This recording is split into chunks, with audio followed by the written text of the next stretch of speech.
शिक्षाको क्षेत्रमा मैले एउटा सुझाव दिन चाहेको छु। शिक्षा मन्त्रीज्यूलाई पनि भेटेर मैले सुझाव दिन चाहेको छु। सदनको पहिलो बैठकदेखि नै मैले चाहिँ भनिरहेको छु, पढाइ होइन शिक्षा गराइ हो। What we read in the books is not education. What we do in life is education in fact. तर हामीले हाम्रो पुर्खा होइन दाउराको भारी बोकेर, घाँसको भारी बोकेर, नुन र तेलको भारी बोकेर जीवन बिताउनु भयो। आज हामी किताबको भारी बोकेर जीवन बिताइरहेका छौँ। भरिया चाहिँ सेम भरिया नै हो हामी। त्यसो भएको कारणले गर्दाखेरि होइन 7 दिन थ्योरी किताब पढिरहनुपर्छ भन्ने कुरामा के अरे त्यसमा म त्यो मेरो सहमति छैन। अरूले लेखेको किताब पढ्दैमा हामी विद्वान भइँदैन पनि।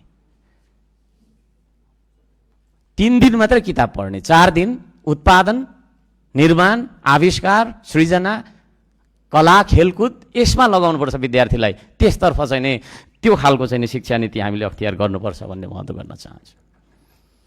स्वाधीनताको विषय गर्छौँ हामी, स्वाधीनता भनिरहन्छौँ। तर वास्तवमा जबसम्म हामी आर्थिक रूपमा स्वाधीन बन्न सक्दैनौँ तबसम्म हामी स्वाधीन बन्न सक्दैनौँ।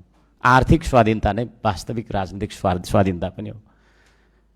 हामी आफै स्वावलम्बनको बाटोमा हामी आफै स्वाभिमानी स्वावलम्बी बन्नका लागि के खालको नीति हामीले अख्तियार गर्ने हो त? त्यसतर्फ पनि सरकारले स्पष्ट रूपमा नीति ल्याउनुपर्छ, कार्यक्रम ल्याउनुपर्छ।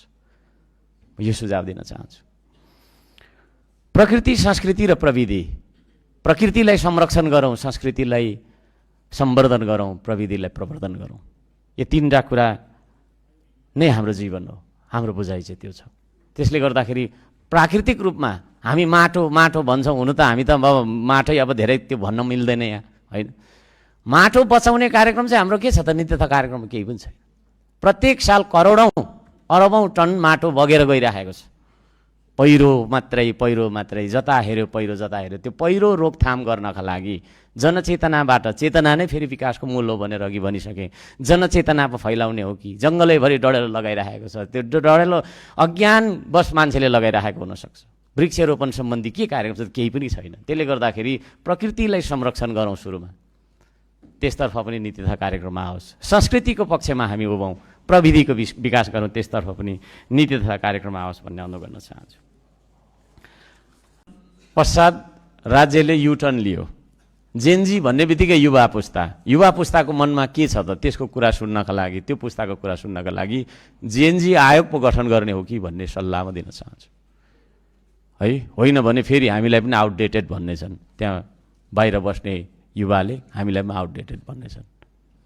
पहिला त्यही भएको हो, त आउटडेटेड हो भनेर चाहिँ नि त्यो आन्दोलन नहोस् भन्न खातिर जेनजी आयोग गठन गरियोस् भन्ने सल्लाह दिन चाहन्छु। धेरै छन् गुनासाहरू, तर गुनासो पोख्ने होइन मात्रै काम गरेर हुँदैन। मैले त्यो नियमावलीमा पनि नीति तथा कार्यक्रममा पनि हेरेँ मैले।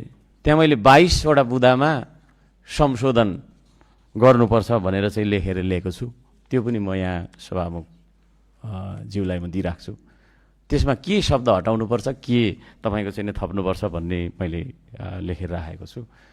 यो विषय चाहिँ म वाचन गर्न चाहन्न। र